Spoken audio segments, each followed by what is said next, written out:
Welcome to Conveyancing Matters with Lorraine and Stu. Join us for a chat about all things property. Hi, so welcome to another Conveyancing Matters chat. Hi Lorraine, how are you? I'm good, thanks, Stu. How are you? Yeah, I'm absolutely tip top. Thank you for asking.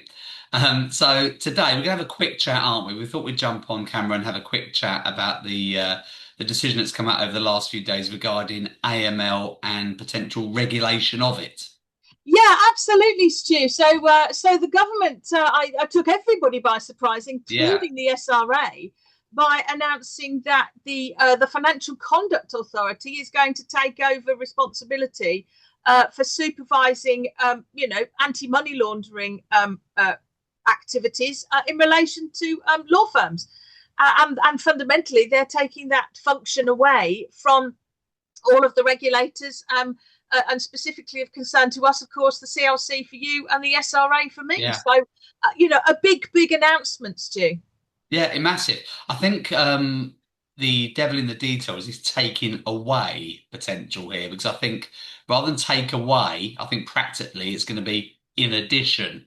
I think the regulators, in order to regulate with this important matter that AML is, aren't going to be able to just drop it. So for anybody thinking that all of a sudden may not be commenting on AML when it comes to our inspections, etc., I don't think that's ever going to happen. I think the SRA, the CLC, they're just going to be, or they're going to be just as vigilant and just as, delving on the subject matter in terms of what we all do. But I think it's going to be in addition to that, we're going to be answerable to the FCA and possible inspections via them in whatever format that may look like. Yeah, absolutely. I mean, the time frame, of course, isn't known. It was a real No. sort of, I think, bombshell decision, an announcement actually made by the government. I mean, it's been reported. What I found interesting as an SRA regulated solicitor is that the SRA had sort of pitched to be the sole legal Yeah. um, AML regulator, and not only did the government disregard that pitch, they didn't even tell the SRA about the announcement before it was made. And as I understand, and if anybody's watching this and knows any different, you'll no doubt tell me, but as I understand it, it was reported that this announcement was made during the SRA's compliance conference, and the government announcement took the SRA by surprise as much as it did anybody else. So they hadn't been given a heads up. But I have to say, Stu, frankly, as a person regulated by the SRA, I've got to say that my regulator hasn't covered itself in glory in the last few years. We've had the Axiom Ints debacle. Mhm. We've had the Legal Services Board, bringing enforcement action against the SRA.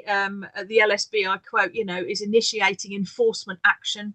It will seek to, and I quote from the LSB's website, seek improvements from the SRA to better protect consumers and the public, because another big, regulated law firm has gone down with debts exceeding £200 million, litigation funding loans. SRA didn't effectively or efficiently, handle reports, didn't take all steps it could. SRA failures meant it didn't adequately protect consumers. So clearly this transfer of the AML function to the FCA has been long in the making, Stu, but Yeah. the SRA certainly hasn't done itself any favours. No, no, no, no. It'll be very interesting in what format we are inspected because you'd suggest, for the FCA to adopt, this massive sort of, inspection of law firms that carry out, services to clients and looking at AML. It's going to be very interesting as to where they're going to get their resource, finance. I'm assuming additional fees for law firms will be obviously on its way. So it's going to be a tough one because it's going to be very difficult for a lot of firms out there that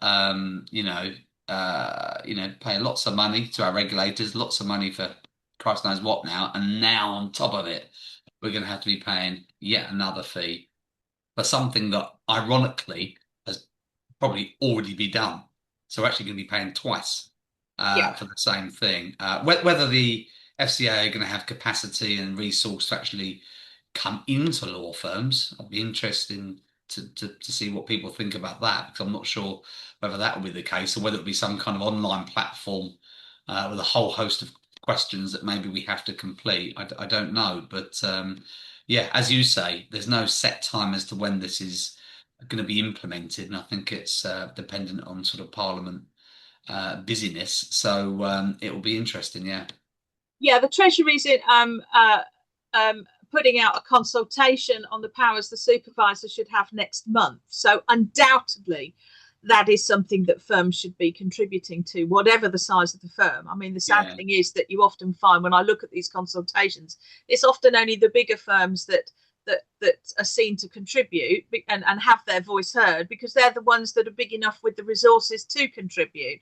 Whereas the smaller firms who are chuntering away at the coalface, don't have the resource to contribute to these consultations, Stu. I mean, obviously, there's a lot of talk that the FCA at the moment doesn't have the sort of expertise in-house to deal with law firms and the nuances, and where's that expertise going to come from?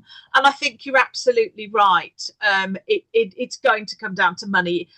Regulation and enforcement always comes down to money. And of course, the SRA's enforcement powers were increased, and they've been certainly increasing their fines to law firms in recent years for AML failings. I think your point about there possibly being a sort of, a portal is one well made, but really I would, the FCA are going to have to not make the mistake that the SRA made with SSB, because the Legal Services Board said that the SRA had a huge amount of data about and complaints and comments from clients who the SRA, by the way, often dismissed. They had the data, but they didn't join up the dots. And actually. A gentleman from Access Legal came up with an excellent phrase. He said something along the lines of, the SRA didn't join up the dots, so we don't need more data because we don't need more dots. And I thought that was a really, really good phrase, as I say, by the head of regulatory function at Access Legal. And he's actually done a very good piece on it. But so what can firms do now, Stu? Well, they're going to have to keep an eye on this. I suggest they, keep a close watch on it. Liaise with their indemnity insurer. Of course, the indemnity insurers often put out important sort of comment pieces. Contribute to the consultation when it comes out. And frankly, Stu, get your house in order now, because if somebody else is going to be looking at it as well, you need to be look, I mean, be to suggest that a lot of firms out there haven't already done that, and we've spoken about AML so many times now that you'd hope, wouldn't you? I know there are obviously examples of that not being the case, but you'd hope that everybody's sort of ready. I think it's just more the fact it's another sort of pile of red tape, more work, more money. We'll see. Watch this space, I think, is the only answer you can give to that one. Yeah, I think you're right, Stu. Well, and we'll no doubt be talking about it again. Take care. Take care, Lorraine. See you guys. Bye.